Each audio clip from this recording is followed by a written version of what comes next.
Yo, hey guys, it's Drewberry here, and today I'm doing some card ratings. I'm going to do card ratings for each cost in Marvel Snap. So 1, 2, 3, 4, 5, 6. I got 6 of them coming your way. It's going to be controversial. It's going to get spicy. There's going to be some heartbreak, some joy, but we're gonna break it all down. Now, I'm not gonna actually go through every single card. It's on the screen. You can see it. I want to make it quicker because there's so many cards to cover. So if you want to talk about a certain card, just comment below and we can talk about why it has that rating. But just to give you context on how I came to these ratings, it's 2 things, okay? 1, my personal opinion and experiences. Very little value there.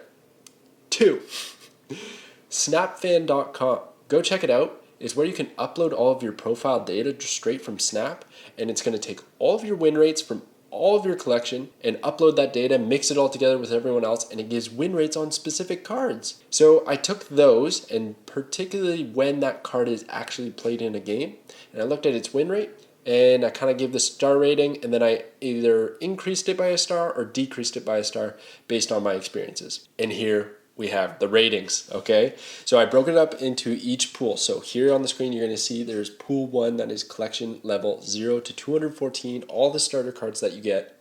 And the first thing I wanna talk about in every single one of these videos, I have given the vanilla cards, the cards with no effect, 2 stars. The reason for this is that they do excellent in a Patriot deck. It's one of the top tier decks right now, despite them actually doing nothing otherwise. If you had it in another deck, it would be trash. It would be like less than 1 star, right? But because that deck exists, because there's an archetype built around not having an effect, I felt like I had to give it 2 stars. So you might look at a card like Korg. Korg is 1 star. So why is Korg 1 star when Misty Knight is straight up worse because she doesn't give a rock into your opponent's deck? Well, it's because Korg won't synergize with Patriot.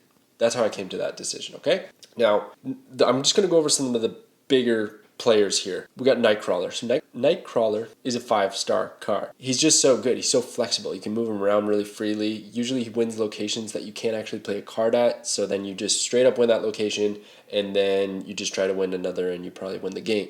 So I think he's an excellent card. Your bottom tiers are looking like Quicksilver, Uatu, Hawkeye, Squirrel Girl, Korg, Angel. Most of these are trash and you'll never run them, to be honest. Let's be real. Blade is great because he works well with the discard package. And then there's some other ones that are just kind of in the middle tiers. You can put them in your deck or not. The thing about Snap, guys, and you're probably going to attack me for this, but I understand that any card can work in a lot of decks. You can find a place for any card in Snap. I think it's one of the beauties of this game. Or maybe there's specific locations where they really shine. But I'm just trying to look at overall the win rates across all of these games that are logged on. There's hundreds of games. And then my experiences and how often I'll put them in the deck. So let's move on to Pool 2. So there's only 4 cards in Pool 2. Pretty easy. Ebony Maw and Agent 13 are not good. Agent 13 seems good because there was this crazy Devil Dino, the Collector, and all that craziness that they were being run with, adding cards to your hand. She was doing really well, but overall she has a really bad win rate, and I think on her own, getting a random card usually isn't that great. Ebony Maw is just terrible. Nothing to say there. Sunspot is fantastic. He's actually the most played card in Snap now.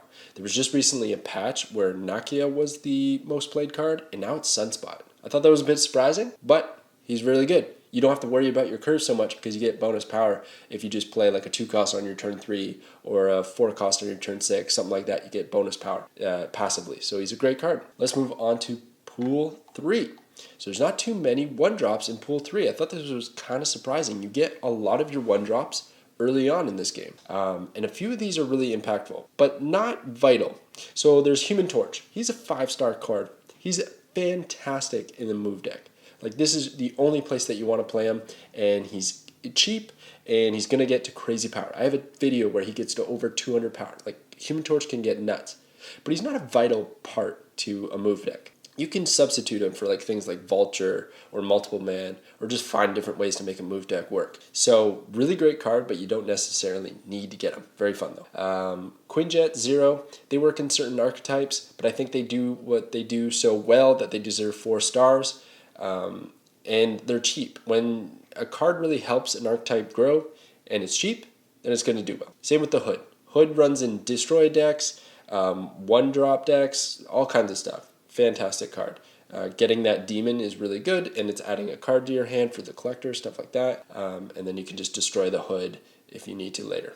Yellow Jacket and Wasp are trash. I know I said I would give no effect cards 2 stars, but I'm giving Wasp 1 star. That's probably the most controversial card here because I know Wasp can be life-saving. It has actually won me some games, but I refuse to give a Wisp, if you know what I mean, more than 1 star. Okay, so then let's look at some of the stats. So I got the top. This is not my rankings. Well, the star rankings are just the summary of how I've ranked the 1-cost cards, but the top 5 and the bottom 5 are strictly from snapfan.com.